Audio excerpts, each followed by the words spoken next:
مشہور سماجی رہنما عبدالستار ایدھی کو اسرائیل نے کہاں اور کس وجہ سے گرفتار کیا، اور عبدالستار ایدھی کو کون سے قومی اور بین الاقوامی ایوارڈز دیے گئے، اور ایدھی فاؤنڈیشن نے دنیا کے کس کس حصے میں اپنی خدمات انجام دیں، آج ہم ڈسکور برائٹ کی اس ویڈیو میں آپ کو اس سب معلومات سے آگاہ کریں گے۔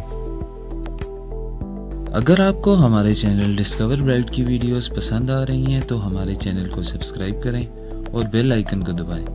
ہم آپ کے لیے اسی طرح کی دلچسپ اور معلوماتی ویڈیوز لے کر حاضر ہوتے رہیں گے۔ عبدالستار ایدھی خدمت خلق کے شعبے میں پاکستان اور دنیا کی جانی مانی شخصیت تھے، جنہوں نے پاکستان میں ایدھی فاؤنڈیشن کی بنیاد رکھی۔ ایدھی فاؤنڈیشن کی شاخیں دنیا بھر میں پھیلی ہوئی ہیں۔ عبدالستار ایدھی 1928 میں بھارت کی ریاست گجرات کے شہر بنتوا میں پیدا ہوئے۔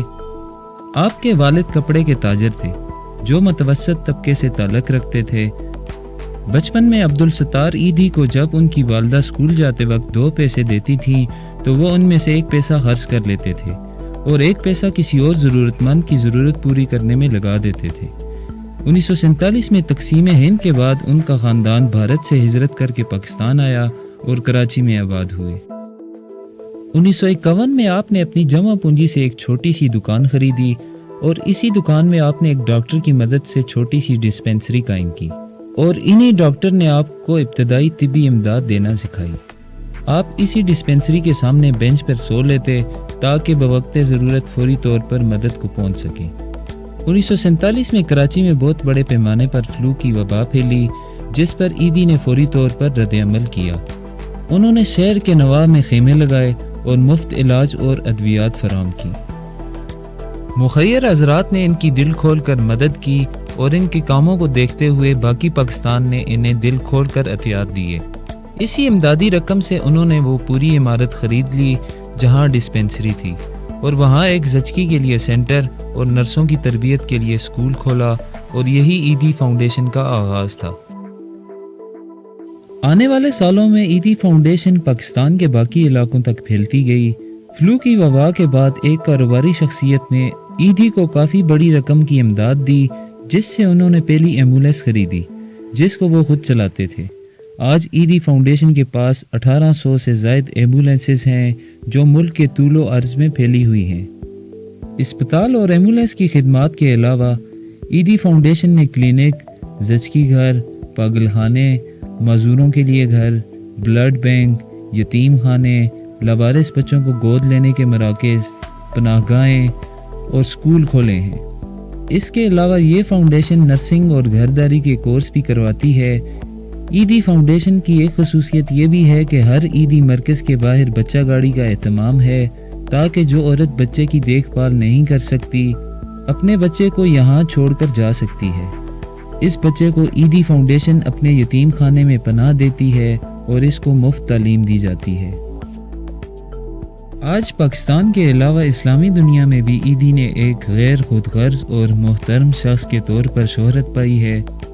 شہرت اور عزت کے باوجود انہوں نے اپنی سادہ زندگی کو ترک نہیں کیا تھا۔ وہ سادہ روایتی پاکستانی لباس پہنتے تھے جو صرف 1 یا 2 ان کی ملکیت تھے۔ اس کے علاوہ ان کی ملکیت کھلے جوتوں کا ایک جوڑا تھے جس کو وہ سابقہ 20 سالوں سے استعمال کر رہے تھے۔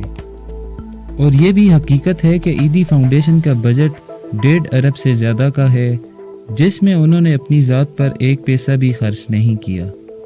آپ کے بیٹے فیصل بتاتے ہیں کہ جب افغانستان میں مرکز کا افتتاح کیا جا رہا تھا تو عملے نے مہمانوں اور صحافیوں کے بیٹھنے کے لیے کرسیاں خرید لیں۔ جب عبدالستار ایدھی کو پتہ چلا تو وہ اس بات پر سخت ناراض ہوئے، کیونکہ ان کے خیال میں یہ رقم کسی ضرورت مند کی خدمت پر خرچ کی جا سکتی تھی۔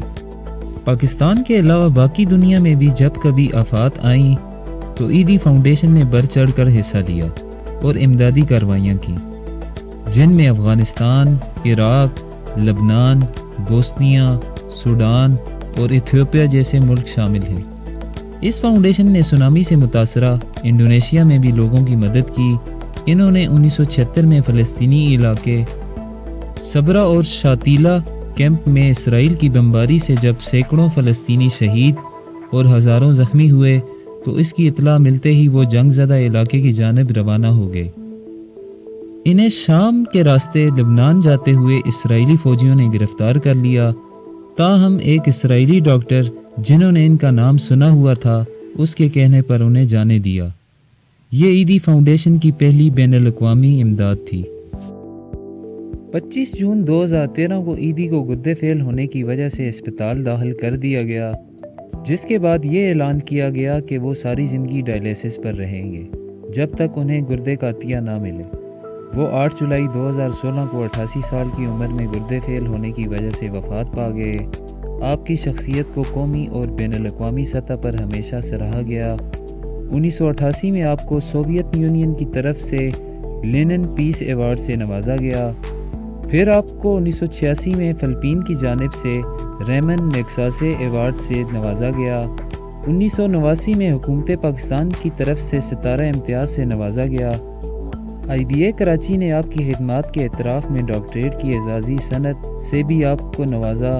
اس کے ساتھ ساتھ آپ کی خدمات کے نتیجے میں آپ کو 2 درجن سے زائد قومی اور بین الاقوامی ایوارڈز دیے گئے۔ بلا شبہ عیدی ہماری یادوں میں ہمیشہ زندہ رہیں گے، اور جب بھی تاریخ میں انسانیت کی خدمت کی بات کی جائے گی تو آپ کا نام سر فہرست رہے گا۔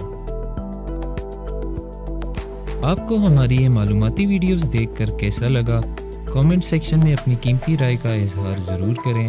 اگر ویڈیو پسند آئی ہو تو ویڈیو کو لائک کریں اور چینل کو سبسکرائب کر کے بیل آئیکن کو دبائیں تاکہ ہماری نئی آنے والی ویڈیوز آپ تک پہنچتی رہیں۔